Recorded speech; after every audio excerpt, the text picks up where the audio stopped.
Bismillahirrahmanirrahim. Assalamualaikum warahmatullahi wabarakatuh.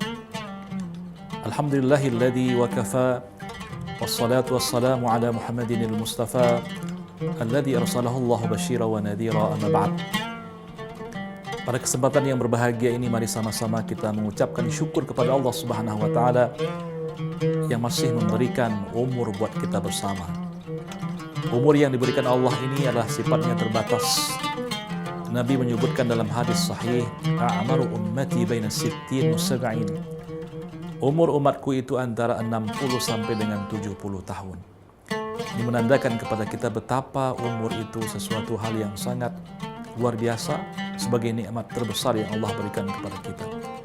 Semoga dengan umur yang masih diberikan hingga detik ini, kita bisa memanfaatkan sebesar-besarnya untuk mendekatkan diri kepada Allah dengan amal-amal saleh, untuk menjadikan sebagai bekal kita menghadap Allah Subhanahu wa taala kelak di hari kemudian. Begitu pula nikmat-nikmat yang lain yang sangat banyak yang tiada terhingga, yang hingga detik ini Allah masih limpahkan kepada kita bersama. Salawat bertakai salam tidak lupa kita sampaikan kepada Rasul junjungan alam Nabi Muhammad sallallahu alaihi wasallam. Syafaatnya amat kita harapkan di hari kemudian kelak. Nabi Muhammad sallallahu alaihi wasallam dalam hadis sahih menyebutkan kepada kita ada 3 jalan untuk kita mendapatkan surga Allah Subhanahu wa taala dengan mudah.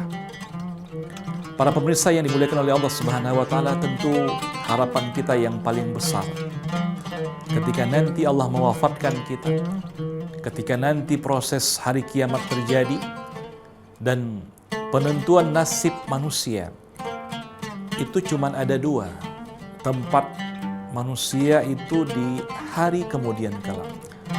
Ada namanya surga, ada namanya neraka. Tentu neraka itu sesuatu hal yang tidak kita inginkan, karena di sana itu terdapat siksa yang begitu mengerikan. Yang kita inginkan adalah bagaimana kita selaku hamba Allah ini yang berupaya hidup di atas permukaan bumi yang jaraknya ataupun kesempatan kita hidup itu hanya terbatas. Kita ingin masuk dalam surga Allah Subhanahu wa taala, di mana luas surga Allah itu adalah seluas langit dan bumi. Wasari'u ila maghfiratin min rabbikum wa jannatin arduha as-samawati wal ard, kata Allah. Dan bersegeralah kalian untuk mendapatkan ampunan daripada Tuhan kalian yang surga itu seluas langit dan bumi. Dan surga itu disebutkan oleh Nabi Muhammad sallallahu alaihi wasallam dalam hadis sahih, ma la 'ainun ra'at wa la udhunun sami'at wa la khatara 'ala qalbil bashar. Tidak pernah kita lihat, tidak pernah kita dengar, tidak pernah terlintas dalam hati kita bagaimana keindahan surga tersebut. Apa jalan supaya kita masuk dalam surga Allah Subhanahu wa taala? Nabi memberikan 3 jalan mudah untuk masuk dalam surga Allah Subhanahu wa taala, sebagaimana dalam hadis yang diriwayatkan oleh Abdullah bin Salam. Hadis ini diriwayatkan oleh Imam At-Tirmidzi dalam kitab Sunannya, di mana Nabi menyebutkan adalah bunyi daripada hadisnya kepada kita bersama, liman taduh absyus salam, kata Rasul, wa at'imut ta'am wa sallu bil laili wan nasu niyam tadkhulul jannata bisalam. Rasul menyebutkan absyus salam, tebarkan salam, kata Nabi Muhammad sallallahu alaihi wasallam. Kemudian yang kedua adalah wa at'imut ta'am, beri makan kepada manusia. Kemudian salat di malam hari ketika manusia itu sedang tidur, maka kamu akan masuk surga dengan selamat. 3 jalan ini, apa 3 jalan itu? Para pemirsa yang dimuliakan oleh Allah Subhanahu wa taala, yang pertama sekali adalah absyus salam. Kita mengucapkan salam atau menebarkan salam kepada siapa saja yang kita jumpai. Kita disunahkan kalau seandainya kita berjumpa dengan saudara kita yang muslim, ya ini makna daripada absyus salam itu, menebarkan salam itu. Kita mengucapkan salam kepada mereka, assalamualaikum warahmatullahi wabarakatuh, misalnya, atau paling kita singkat assalamualaikum. Walaupun kita tidak kenal dengan dia, yang kita tahu dia itu beragama Islam, ya, kita ucapkan salam.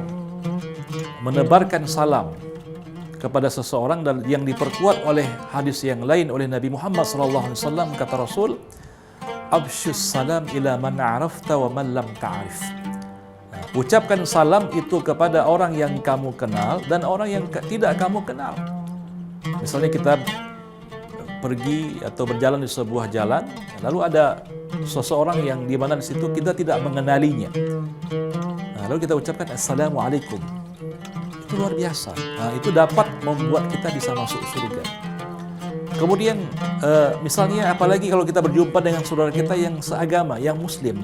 Maksudnya adalah memang kita kenal dia itu sebagai seorang yang mungkin jiran kita atau tetangga kita ataupun ya sahabat-sahabat kita. Sekarang kalau orang jumpa dengan sahabatnya itu kadang ungkapannya itu bukan Assalamualaikum, hai bro, apa kabar gitu ya. Jadi sebenarnya bukan itu sebagai sapaan kita, Assalamualaikum. Nah, ini ungkapan-ungkapan yang dimana dapat membuat kita itu masuk ke dalam surga Allah Subhanahu wa taala. Kalimat itu ringan untuk diungkapkan. Assalamualaikum. Nah, di mana kalau kita ucapkan salam ini ya dengan sesama muslim itu memecahkan kebukuan. Kalau mungkin dia itu nggak senyum, dengan salam itu bisa dia tersenyum. Itu keramah tamahan itu terjadi ketika seseorang itu mengucapkan salam, tentu akan menghilangkan daripada pembatasan-pembatasan. Jadi orang kaya itu disapa oleh orang yang miskin misalnya dengan salam, itu satu kalimat. Orang kaya mengucapkan kalimat yang sama juga, pembatas-pembatas itu akan hilang. Maka orang yang mampu mengucapkan salam, inilah di mana Allah berikan surga buat mereka. Terkadang kita kalau mengucapkan salam itu, kalau kepada orang yang terhormat, ya kita ucapkan salam. Kalau dia itu orang yang rendah, ya, atau orang-orang yang tidak terhormat, kita katakan secara status sosialnya, kita enggan mengucapkan salam. Jangan. Nah, jadi Ali bin Abi Thalib mengatakan bahwa saya itu kalau berjumpa dengan Nabi Muhammad SAW, tidak pernah saya yang duluan mengucapkan salam. Selalu baginda Nabi yang duluan menyapa saya dengan ucapan Assalamualaikum. Nah, ini menandakan bahwa Nabi Muhammad itu ya ingin mendapatkan kebaikan itu lebih dahulu. Nah, maka oleh karena itu hal ini harus kita jadikan sebagai budaya mengucapkan salam kepada sesama muslim. Dan ini langkah menuju surga Allah Subhanahu wa taala. Terkadang terjadi kebukuan antara tetangga dengan tetangga yang lain, itu tidak saling sapaan. Nah, maka bagaimana menghilangkan kebukuan itu? Cukup Assalamualaikum. Nah, itu kita ucapkan. Waalaikumsalam dijawab oleh dia. Maka ini pahalanya sangat luar biasa. Allah sebutkan dalam Quran, wa idza huyyitum bitahiyatin fahayyu bihsana minha aw rudduha. Nah, kalau kalian diucapkan salam oleh saudara kalian, maka jawab salam itu. Kalau nggak mampu untuk menjawab secara sempurna, ya minimal kita menjawabnya dengan seperti apa yang telah disampaikan kepada kita. Dengan demikian, ucapan salam itu dapat membuat kita masuk dalam surga Allah Subhanahu wa taala.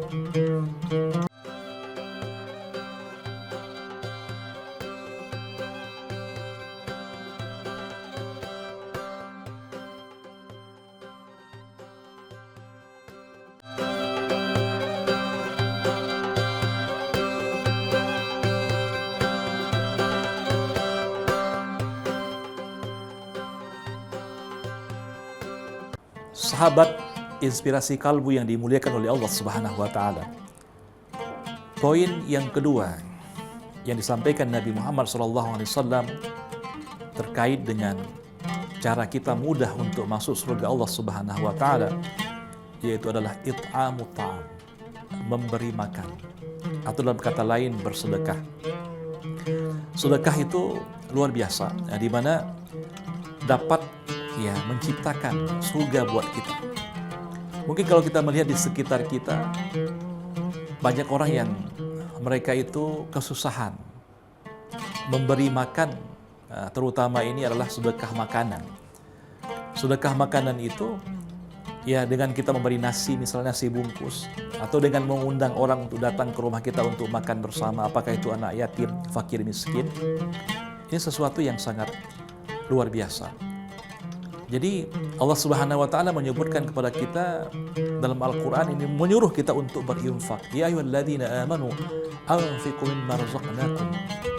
Wahai orang-orang yang beriman, kata Allah, berinfaklah kalian mimma razaqnakum, terhadap dari apa-apa yang telah kami berikan kepada kalian. Allah berikan kita rezeki. Tentu kelebihan rezeki yang Allah berikan kepada kita itu jangan lupa untuk kita berbagi kepada sesama kita. Jangan sempat kita hidup dalam kemewahan, makan dengan dengan keluarga kita, dengan penuh kesenangan, tapi kita lupa dengan tetangga kita yang mungkin hari itu dia tidak punya beras. Tidak ada uang yang bisa mereka belanjakan untuk membeli apapun daripada kebutuhan-kebutuhan hariannya. Ternyata ini dengan kita peduli, ya, memberi, katakanlah itu sebungkus nasi, katakanlah itu membeli air minum buat mereka, maka ini luar biasa, Allah akan memberikan surga buat kita. Bahkan dalam hadis yang lain kita melihat bahwa Nabi menyebutkan afdhalus sadaqah suqyal ma. Sebaik-baik sedekah itu memberi air minum. Ini kan makan itu harus ada minum. Kita melihat di negara-negara Arab itu luar biasa, kalau seandainya mereka di jalan-jalan kita lihat seperti di Mekah itu sering berdiri mobil-mobil box.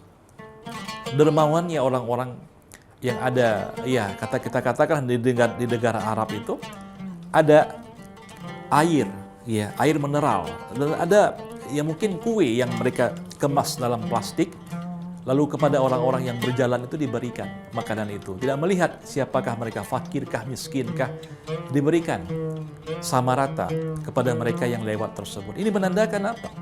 Menandakan bahwa mereka itu ingin Allah beri surga kepada mereka. Makanya kita jangan meremehkan kebaikan itu. Terkadang waktu kita lewat di sebuah tempat, ya, kita melihat ada orang fakir miskin, lalu kita keluarkan uang buat mereka, atau kita beli makanan kepada mereka, ini jalan untuk menuju surga Allah Subhanahu wa taala.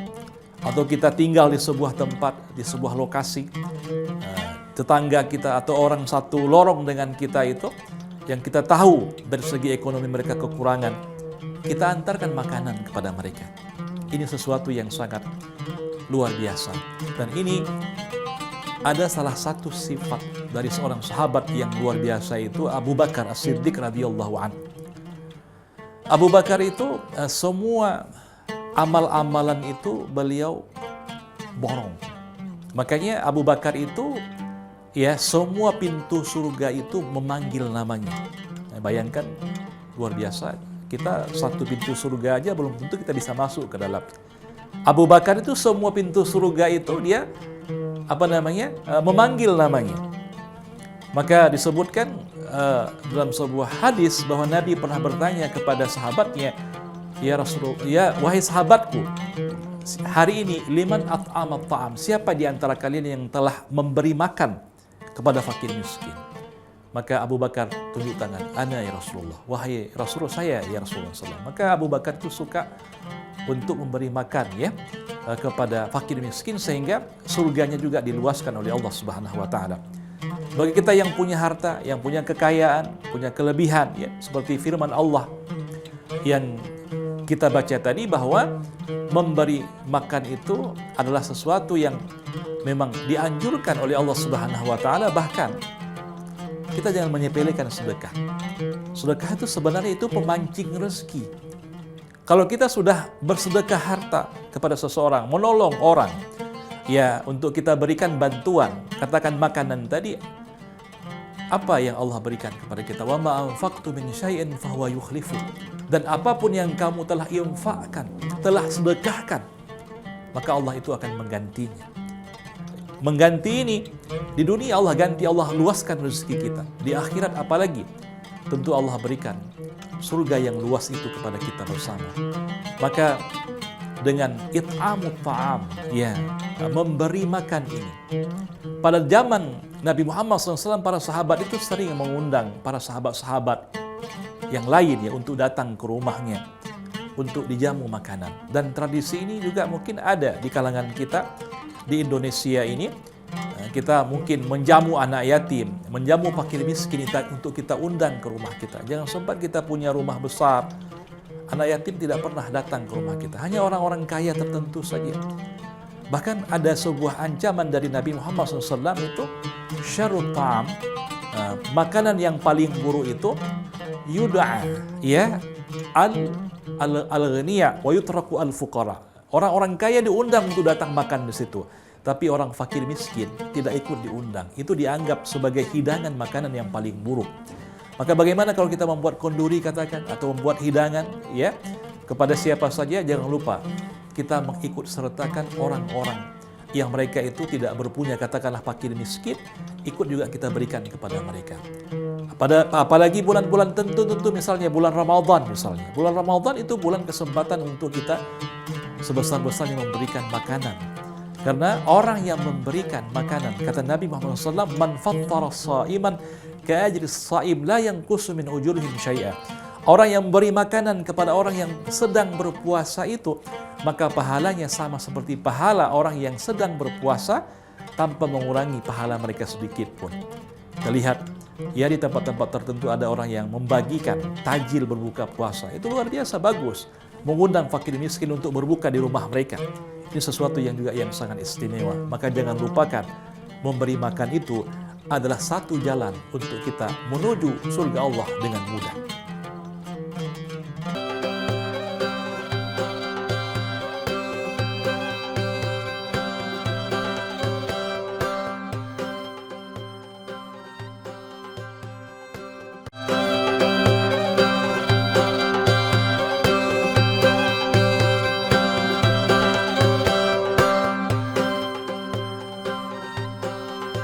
Sahabat inspirasi kalbu yang dimuliakan oleh Allah Subhanahu wa taala.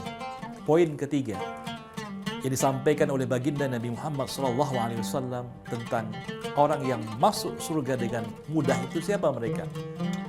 Liman shalla bil laili wan nasu niyam. Bagi orang-orang yang bangun di tengah malam. Ya, bangun di tengah malam untuk menunaikan sholat malam, dan orang-orang yang lain sedang dalam keadaan tertidur lelap. Bayangkan, orang lain istirahat, tidur, lelap, tetapi dia bangun ya untuk beribadah kepada Allah Subhanahu wa taala. Apakah itu sholat tahajud? Ya, ini Allah sebutkan misalnya tentang sholat tahajud itu, wa minal laili fatahajjat bihi nafilatan laka asa ayyab'asaka rabbuka maqaman mahmuda. Dan di antara malam, apakah ini ya di tengah malam misalnya, apakah di akhir malam, di sepertiga malam kita bangun, orang-orang sedang terlelap dengan tidur, kita menunaikan sholat tahajud. Fatahajjat bihi, kata Allah, maka kamu bertahajud ya di malam-malam tersebut, maka sebagai bentuk ibadah sunnah kepada kalian, maka suatu saat Tuhan itu atau Allah Subhanahu wa taala akan mengutus engkau. Asa ayyab'asaka rabbuka maqaman mahmuda, memberikan kamu tempat terpuji. Jadi terkadang kita kita sampaikan, jangankan sholat malam, sholat 5 waktu aja ditinggalkan. Ini bagaimana dengan sholat malam? Ya, tentu dia kalau sudah sholat 5 waktu dia tinggalkan, apalagi sholat subuh dia tinggalkan, sulit untuk bangun sholat malam itu. Sebenarnya sholat malam itu adalah undangan Allah. Ya, dia sholat malam itu bukan karena dengan ilmunya yang luas ya, bukan karena itu dia seorang yang alim atau yang mereka itu adalah orang-orang terhormat. Tidak, orang yang sholat malam itu sebenarnya undangan Allah. Dia dibangunkan oleh Allah. Itu meninggalkan kesenangan. Itu luar biasa. Ya, meninggalkan tidur itu sesuatu yang susah bagi seseorang. Karena enak tidur, lelap, apalagi suasana malam itu dingin. Ya, menyentuh air juga sulit. Tetapi bagi orang-orang tertentu, dia bangun. Ya, di tengah orang-orang lain itu sedang terlelap semuanya, maka dia menunaikan sholat apakah itu 2 rakaat, apakah itu 4 rakaat, atau ya sempurna seperti sholat Nabi itu 11 rakaat dengan witirnya. Sehingga dengan demikian, sesuai dengan firman Allah tadi, Allah akan memberikan dia posisi yang terpuji. Orang yang terbiasa sholat malam itu hidupnya akan berubah. Ya, di samping dia sholat 5 waktu, tepat waktu di masjid, ya, berjamaah, lalu dia tambah dengan sholat malam itu, maka ekonominya itu juga akan berubah, akan mudah rezekinya, akan lapang segala urusannya. Allah akan mudahkan segala sesuatu yang dia hadapi dengan sempit di dunia ini, maka dia akan mendapatkan kemudahan-kemudahan. Di dunia saja Allah mudahkan urusannya. Bagaimana dengan di akhirat? Maka kata Nabi tadi, tadkhulul jannata bisalam. Kalau kamu bangun salat malam, orang lain sedang tidur, kamu akan masuk surga bisalam. Apa makna bisalam? Dengan mudah, dengan mulus, dengan penuh keselamatan. Dalam artian, ia mudah untuk masuk dalam surga Allah Subhanahu wa taala tanpa ada halangan. Maka para pemirsa Inspirasi Kalbu yang dimuliakan Allah Subhanahu wa taala, oleh karena itu jaga sholat malam kita. Kalau kita ya nggak sanggup untuk sholat secara sempurna, katakan itu 11 rakaat minimal. Waktu kita bangun di tengah malam itu ada, mungkin kita mau ke kamar mandi untuk buang hajat, kita berwudu, lalu kita sholat 2 rakaat paling tidak, lalu kita tidur kembali. Ini sudah dianggap kita sholat malam. Hadirin rahimakumullah. Dan ini adalah jalan untuk menuju surga Allah Subhanahu wa taala. Maka 3 hal ini harus kita ingat, ya. Sahabat Inspirasi Kalbu yang dimuliakan oleh Allah Subhanahu wa taala.